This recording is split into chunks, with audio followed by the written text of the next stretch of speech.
Did you know that you can actually overcome failures and succeed? If you fail, never give up.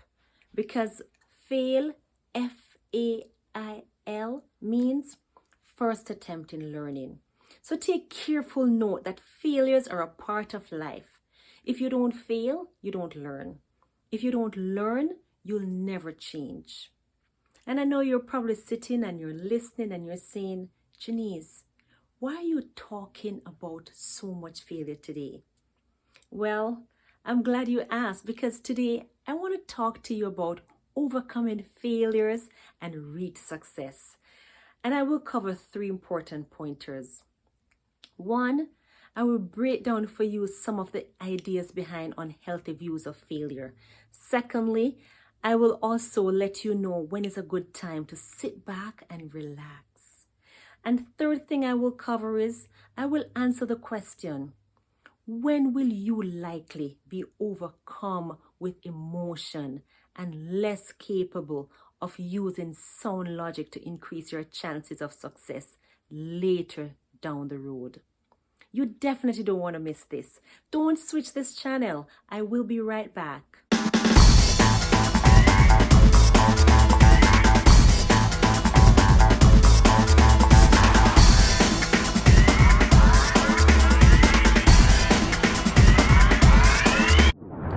Today, I'm talking directly about overcoming failure. So, what are some ideas behind unhealthy views of failure?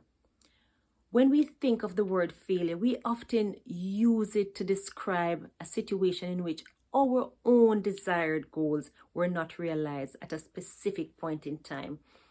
And there are many reasons that could have played a part in your goals not being realized. And know this, absolutely none of them have to do with your value as a person. So let's break down some of the ideas behind unhealthy views of failure and see how taking a more positive approach can help you realize success. Let's look at a real life situation, like a guy trying out for a high school basketball team, for example, and he didn't make the cut. This doesn't necessarily make him a failure, although he will feel like a failure because this meant so much to him. It could simply mean that under those circumstances, the coach didn't believe that he possessed the necessary skills to play on that particular team at that point in time. You see what I'm getting at? It's so easy for us to call ourselves failures without looking into the real situation. And let's look at another point. When we find ourselves not reaching that desired goal, most of the pain comes from the attachment that we have placed on the outcome. So when we look at that first example I gave you about the guy not making it for the basketball team, if he is to define his own value and worth as a person by whether or not he makes a sports team, then the truth is he's just setting himself up for that ugly 7-letter word, failure. And I should also add that it is for this same reason that those who value trying their best, regardless of the outcome, have more confident and unwavering views of themselves. And I would like to hear from you. Type in the comments below and let me know, do you find that sometimes you're attached to the outcome? If you are, would you be willing to make an effort to do your best regardless of the outcome? Let me know. Quickly, just type a quick comment in the comments below that I can know what your thoughts are. And if you're new to this channel, my name is Genese Smith, and I'm a registered nurse and a transformational life coach.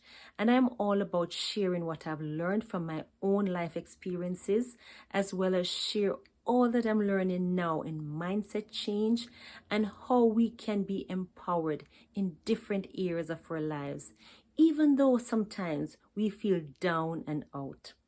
And I must add that I also love encouraging individuals step out in confidence. You too can value doing your best regardless of the outcome when you realize that you're not responsible for certain outcomes after you do everything in your power to achieve them. By now, you may be asking, Genese, you have not told us when is a good time to sit back and relax.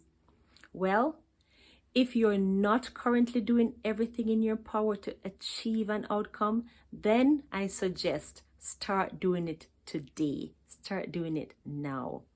But you can sit back and relax now if you are already currently doing everything in your power to achieve an outcome. And you can also take solace in the understanding that you're doing everything you can and cannot ask more of yourself.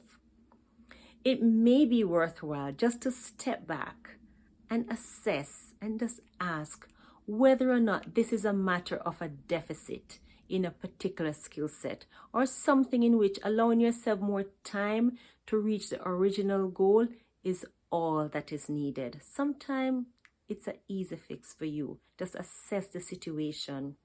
Because these are some of the questions that successful people ask themselves when they're encountering roadblocks to the outcomes that they want to achieve. So I promised at the beginning that I would answer the question, when will you likely be overcome with emotion and less capable of using sound logic to increase your chances of success later down the road? Answer: as soon as you begin attaching your self-worth to these outcomes. That's the answer. So in order to overcome failure, you must experience a dramatic shift in your outlook on the meaning of failure and success. Everyone has their own desire. And if you're in acting, for example, no matter how much you want to be a Hollywood movie star, if the steps that you're capable of taking to bring yourself closer to that goal are limited at this point in time, you'll be subjecting yourself to a constant state of stress by continually expecting yourself to achieve greater results. Plain and simple. So if you want to change your thinking about these fundamental concepts, guess what? Patience will be your best friend. And it is also a virtue that nearly all successful individuals possess in ample amounts. But there are a few things I want you to remember. 1, never give up. 2, keep trying. 3, do the best you can and focus on the process instead of the outcome. The final result will be success. I want to get into what you can do today. But have you subscribed to this channel as yet? Remember to hit that red subscribe button to be notified of all the new uploads that help you to be your best self. So here's what you can do today. Ask yourself, how has your view of failure impacted your thoughts and actions in the past? Imagine what your life would look like if you were free of the fear of failure. Remember these tips. Don't feel threatened by failure. Know that there is nothing wrong with feeling bad. The next thing you want to do is study yourself. Also remember to accept failure as part of the process and let it inspire you. And for sure, you want to keep looking ahead. And daily, just make sure you develop healthy habits and avoid picking up bad habits. Henry Ford said, failure is simply the opportunity to begin again, and this time more intelligently. Thanks for joining.